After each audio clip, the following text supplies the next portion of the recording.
Dito na nga kami guys, mangunguha na kami guys ng isda, mamingwit na kami guys. Ayan.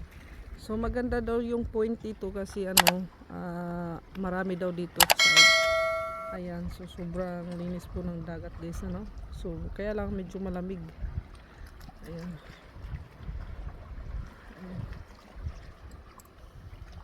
Pero inaayos pa ng asawa ko yung bingwit.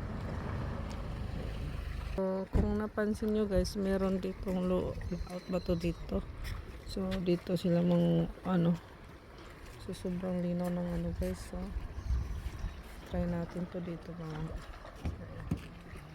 Sobrang ganda, sobrang malinaw yung guys.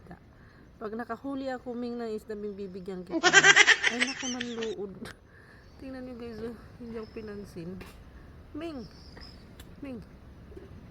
Ming, pag ako nakahuli ng isa, bibigyan kita ng isda. Ay naku, pansin opso. Wala yata sa pakialam sa akin. Areso, tsalga. Pang manguha yata doon guys. Ayan si kuya mag-dive yata. Hindi ko alam kung anong kukunin ni kuya, baka sura. So tingnan natin guys, baka ito yung mahuli ko guys. Oh no! Maganda pag kahit nakasuot kayo ng ganyan, hindi malamig po, hindi kayo makaramdam ng lamig kahit anong ulam pa ng snow dyan. So hindi kayo makaramdam ng lamig pag ganyan nasuot nyo guys.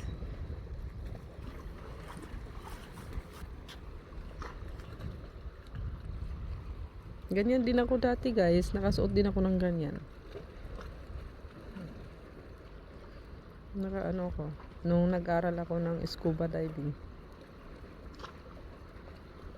Kaya lang nahinto yun dahil sa may trabaho ako mga lads. Ayun. Wow.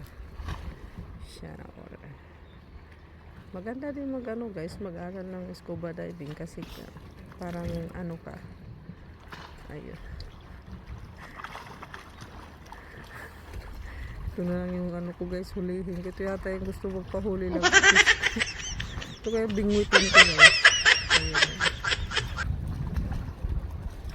Naku, may sirena. Ano klaseng sirena?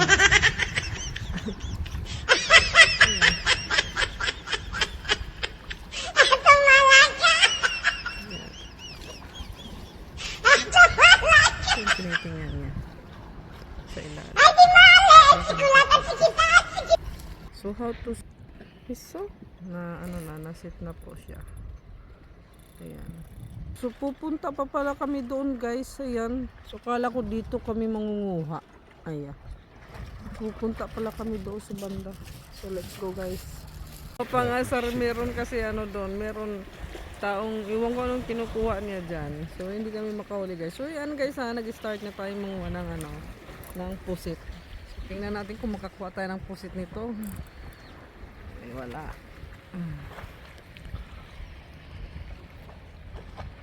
Ayan. So ayaw kasi magpakita ni Kim sa picture sa camera. So lang guys, kamay lang niya tsaka bingwit.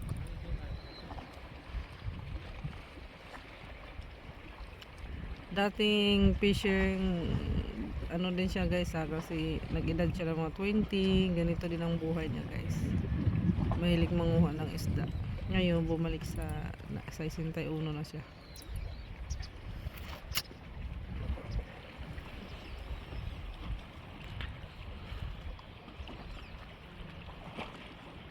So unang namin to unang panguha ng unang pamingwit namin guys. Manguha ng isda at mga iba pang content natin guys.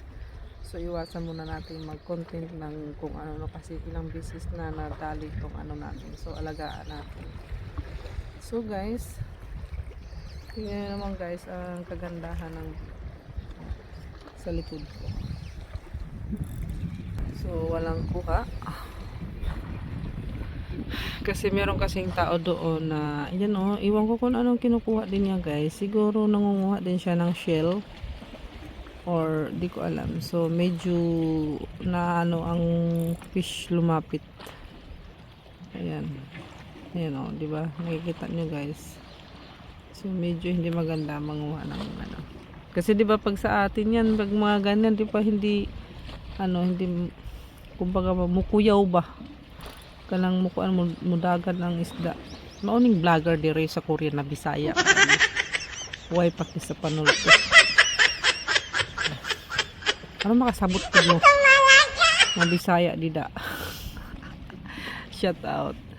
Siyempre, always shout out sa mga naka-true support sa akin YouTube. So, saan yung lalaki na yun? So, yan, walang huli. Yan.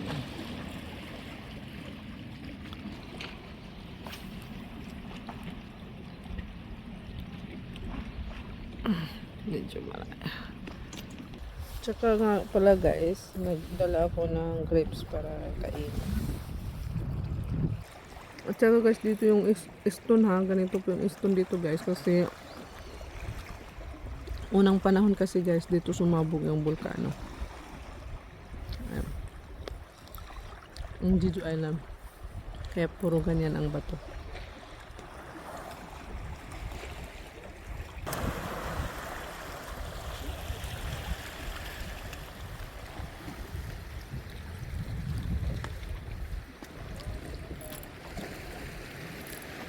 Di ba guys, kinakain to guys, di ba? Ayan. Kinakain yan, di ba? Masarap yan, di ba? Ito yun. Cactus. Ano?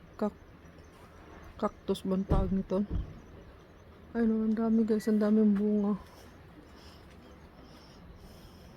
Dami. Tingnan nyo guys ang bato guys. Oh. Sobrang ganda.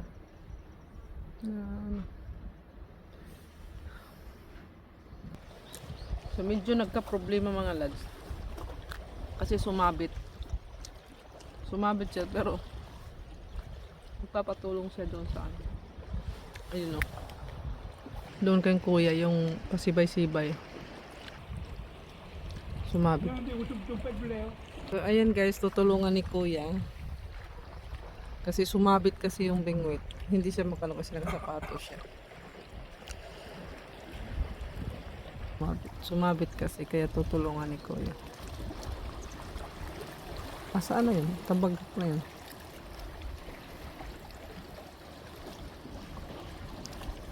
Maumot. Ayun na guys, ang laki ng huli namin. O diba? Aray ko po. Ayan o, ang laki. Ang laki ng isda ng huli namin guys.